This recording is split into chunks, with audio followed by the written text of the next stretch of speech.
Have you ever been lost? I mean, really lost.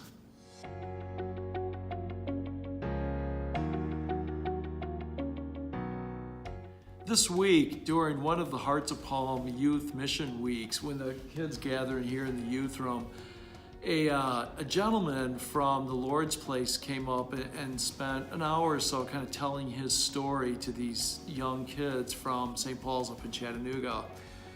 And when he spoke, he talked about how lost he was in a couple different periods of his life in a world that had been overcome by drugs and alcohol, misbehavior. And I think he told the kids he'd been arrested like 19 times by the time he was 20 years old.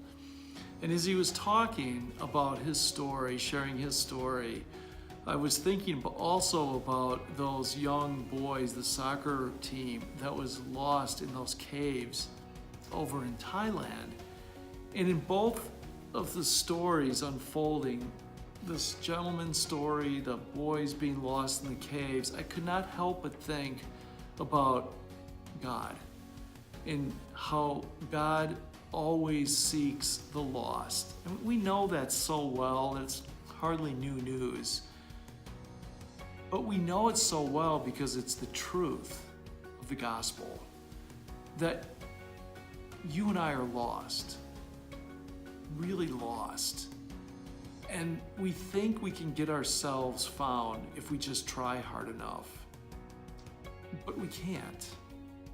We need someone to rescue us. We need a Savior. And I want to remind you again, it is Jesus who is the Savior.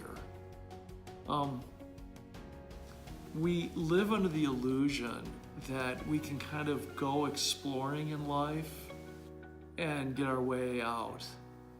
Whether it's the first drink when you're in middle school, or whether it's that coach who thought it would be kind of cool to go down those caves over in Thailand.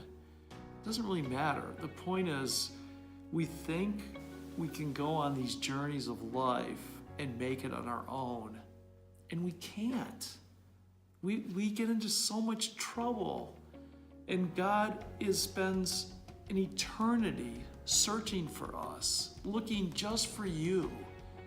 And it seems like we don't get found until we get so lost that we can't do it on our own. We can't find our way back.